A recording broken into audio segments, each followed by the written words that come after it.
विठू नामाचा गजर अन क्षणात किंकाळ्या, आषाढी वारीवर काळाचा घाला। दिंडीत भरधाव ट्रक घुसला, 15 ते 16 वारकरी जखमी, मृतांचा आकडा धक्कादायक। ड्रायव्हरची ती एक चूक, अपघात का मोठा निष्काळजीपणा?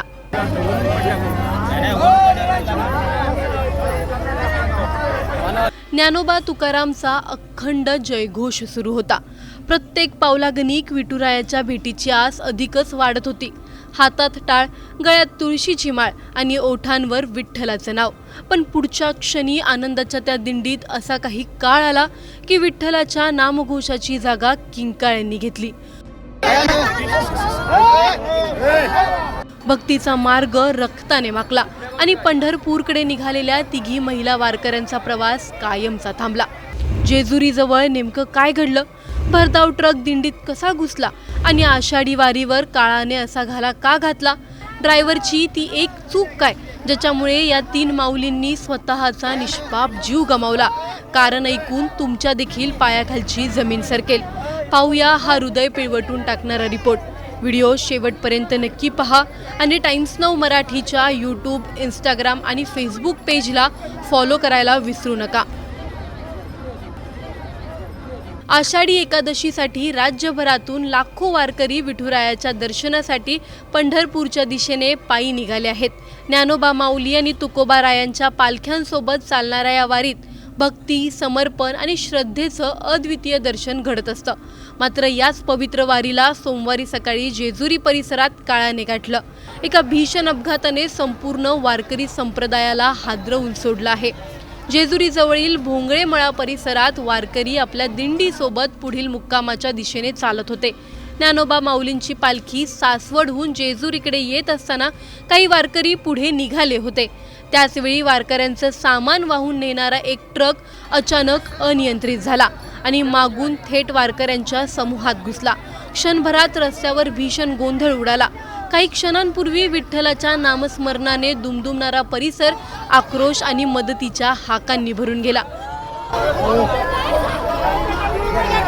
या भीषण धडकेत 15 ते 16 वारकरी गंभीर जखमी झाले आहेत। जखमींना तातडीने जवळच्या रुग्णालयात दाखल करण्यात आलं। मात्र उपचार सुरू असतानाच 3 महिला वारकऱ्यांचा मृत्यू झालाय। या घटनेने संपूर्ण वारी शोकसागरात बुडाली आहे। या दुर्घटनेत मृत्यू झालेल्या महिला वारकऱ्यांची नावे राजश्री शंकर भोसले, वय वर्ष 62, माधवी राजाराम सरवडे, वय वर्ष 55 आणि नंदा पवार, वय वर्ष 52 अशी आहेत। तिन्ही महिला सांगली जिल्ह्यातील दिग्रस परिसरातील असल्याची माहिती समोर आली आहे। विठ्ठलाच्या दर्शनासाठी घरातून निघालेल्या या महिलांचा प्रवास पंढरपूरपर्यंत पोहोचण्याआधीच कायमचा थांबला। प्राथमिक माहितीनुसार अपघातग्रस्त ट्रक हा नांदेडमधील असून तो वारीसाठी शिधा आणि इतर साहित्य घेऊन जात होता। तपासादरम्यान समोर आलेल्या माहितीनुसार ट्रक चालकाने तापाच्या गोळ्या घेतल्या होत्या। त्या औषधांमुळे त्याला ग्लानी आली आणि वाहनावरील ताबा सुटल्याचा प्राथमिक अंदाज व्यक्त केला जात आहे। त्यानंतर ट्रक थेट वारकऱ्यांच्या गर्दीत घुसल्याचं सांगितलं जातंय। मात्र या संपूर्ण घटनेचा अधिकृत तपास अद्याप सुरू आहे। जेजुरीचे विश्वस्त मंगेश घोणे यांनीही या भीषण दुर्घटनेची माहिती दिली आहे। त्यांच्या म्हणण्यानुसार जेजुरी जवळील सासवडे गावाच्या परिसरात हा अपघात घडलाय। प्रत्यक्षदर्शींनी दिलेल्या माहितीनुसार ट्रक अचानक दिंडीत घुसला आणि अनेक वारकरी त्याच्या धडकेत सापडले। सध्या जखमींवर उपचार सुरू असून काहींची प्रकृती चिंताजनक असल्याची माहिती आहे। या अपघातानंतर अनेक गंभीर प्रश्न उपस्थित होत आहेत। लाखो वारकरी पायी चालत असताना वाहतूक व्यवस्थेचं नियोजन पुरेसं होतं का? वारकऱ्यांच्या मार्गावर जड वाहनांना परवानगी का देण्यात आली? चालकाची प्रकृती तपासण्यात आली होती का? आणि जर चालकाला औषधांमुळे गुंगी आली होती तर त्याला वाहन चालवू कसं देण्यात आलं? आषाढी वारी म्हणजे महाराष्ट्राच्या श्रद्धेचा, संस्कृतीचा आणि भक्तीचा महाकुंभ आहे। पण याच वारीवर घडलेल्या या दुर्घटनेने संपूर्ण राज्याला अस्वस्थ करून सोडलं आहे। विठ्ठलाच्या दर्शनासाठी निघालेल्या निष्पाप वारकऱ्यांवर आलेल्या या दुर्दैवी प्रसंगामुळे सर्वत्र हळहळ व्यक्त केली जात आहे। विठुरायांच्या दर्शनासाठी निघालेल्या या निष्पाप वारकऱ्यांचा जीव नेमका कुणाच्या निष्काळजीपणामुळे गेला? तापाच्या गोळ्यांमुळे चालकाला ग्लानी आली असेल, पण अशा अवस्थेत वाहन चालवण्याची परवानगी का मिळाली? लाखो वारकऱ्यांच्या सुरक्षेसाठी केलेली व्यवस्था पुरेशी होती का? प्रत्येक वर्षी लाखो भाविक सहभागी होणाऱ्या आषाढी वारीत अशा दुर्घटना पुन्हा होऊ नयेत यासाठी प्रशासन कोणती ठोस पावलं उचलणार? हे प्रश्न केवळ या अपघातापुरते नाहीत, तर प्रत्येक वारकऱ्याच्या सुरक्षित प्रवासाशी जोडलेले आहेत. तुम्हाला नेमकं काय वाटतं? आम्हाला कमेंटमध्ये नक्की कळवा. व्हिडिओ लाईक व शेअर करायला विसरू नका. तसंच अशा नवनवीन अपडेट्ससाठी आणि माहितीपूर्ण व्हिडिओजसाठी टाइम्स नाऊ मराठीला नक्की फॉलो करा.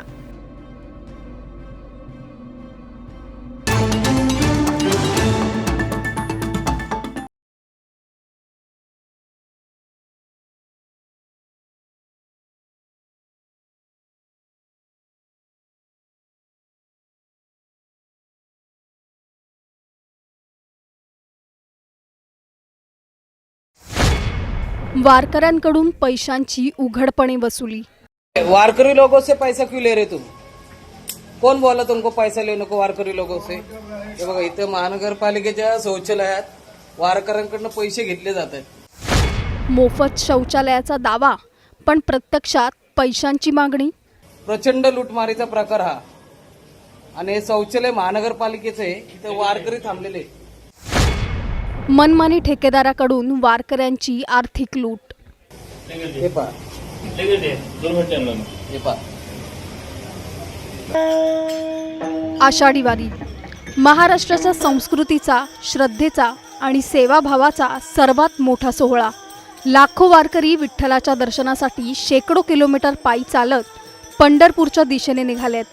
त्यांच्या सेवेसाठी शासन आणि पुणे महानगरपालिकेकडून मोफत सुविधा उपलब्ध करून दिल्याचे दावे करण्यात आले आहेत. मात्र या दाव्यांनाच हादरा देणारा एक धक्कादायक व्हिडिओ समोर आलाय. आरोप असा आहे, पुण्यातील सार्वजनिक शौचालय वापरण्यासाठी वारकऱ्यांकडून 20-20 रुपये घेतले जात आहेत. म्हणजे मोफत असायला हवी असलेली सुविधा पैशांशिवाय मिळतच नाही का? श्रद्धेने आलेल्या वारकऱ्यांनाच पैसे मोजावे लागत असतील तर ही सेवा म्हणायची की आर्थिक लूट? हा नेमका प्रकार काय हे जाणून घेऊया या सविस्तर रिपोर्टमधून. त्यासाठी हा व्हिडिओ शेवटपर्यंत पहा आणि टाइम्स नाऊ मराठीला लाईक, फॉलो आणि सबस्क्राईब करा. वारकरी लोगों से पैसा क्यों ले रहे तुम? कौन बोला तुमको पैसा लेने को वारकरी लोगों से? हे बघा, इथं महानगरपालिकेच्या शौचालयात वारकऱ्यांकडनं पैसे घेतले जात आहेत. आषाढी वारीसाठी संत ज्ञानेश्वर महाराज आणि संत तुकाराम महाराजांच्या पालख्या पुण्यात दाखल झाल्यानंतर लाखो वारकरी शहरात मुक्कामी आहेत. वारकऱ्यांना कोणतीही अडचण येऊ नये म्हणून पुणे महानगरपालिकेने वाहतूक, आरोग्य, स्वच्छता, पाणी आणि मोफत सार्वजनिक शौचालयांची व्यवस्था केल्याचं सांगितलं होतं. मात्र प्रत्यक्षात वेगळं चित्र समोर आल्याचा आरोप करण्यात आलाय. पुण्यातील गंजपेठ परिसरातील सोनवणे रुग्णालयासमोरील महानगरपालिकेच्या सार्वजनिक शौचालयात वारकऱ्यांकडून पैसे घेत असल्याचा दावा करण्यात आलाय. मोफत असायला हवं असलेलं शौचालय वापरण्यासाठी प्रत्येक वारकऱ्याकडून 20 रुपये मागितले जात असल्याचा आरोप आहे. हे पहा, वारकऱ्यांकडनं पैसे घेतात. प्रचंड लूटमार. प्रत्येक वारकरीकडनं 10 रुपये शौचाचे, 20 रुपये आंघोळीसाठी घेतले जातात. या संपूर्ण प्रकाराचा एक व्हिडिओ सोशल मीडियावर व्हायरल झालाय. या व्हिडिओमध्ये शौचालयातील कर्मचारी वारकऱ्यांकडून पैसे मागत असल्याचा दावा केला जातोय. व्हिडिओ समोर आल्यानंतर वारकरी आणि नागरिकांमध्ये संतापाची लाट उसळली आहे. वारी म्हणजे सेवा, समर्पण आणि समानतेचा संदेश देणारी परंपरा. अशावेळी अनेक वारकरी साध्या परिस्थितीत कोणतीही अपेक्षा न ठेवता शेकडो किलोमीटर पंढरपूरकडे निघतात. अशा भक्तांकडून मूलभूत सुविधेसाठी पैसे घेतले जात असल्याचा आरोप समोर आल्याने अनेकांनी नाराजी व्यक्त केली आहे. दरम्यान महानगरपालिकेने वारकऱ्यांसाठी सर्व सार्वजनिक शौचालय मोफत असल्याचं जाहीर केलं होतं. त्यामुळे हा प्रकार नेमका कसा घडला? ठेकेदाराने स्वतःहून पैसे घेतले की यामागे आणखी काही कारण आहे? या सर्व बाबींची चौकशी होणं गरजेचं असल्याची मागणी होते. या घटनेनंतर पुणे महानगरपालिकेची भूमिका काय असणार? संबंधित ठेकेदारावर कारवाई होणार का? आणि वारकऱ्यांकडून घेतलेले पैसे परत मिळणार का? याकडे आता सर्वांचं लक्ष लागलंय. मोफत सुविधा असल्याचा दावा असताना वारकऱ्यांकडून पैसे का घेतले गेले? हा प्रकार केवळ एका ठिकाणापुरताच मर्यादित आहे की इतरत्रही अशीच परिस्थिती आहे?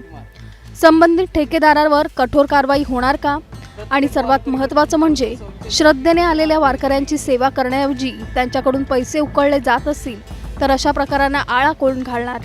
या सर्व प्रश्नांची उत्तरं आता प्रशासनाच्या कारवाईतूनच समोर येणार आहेत. Bureau report, times now Marathi.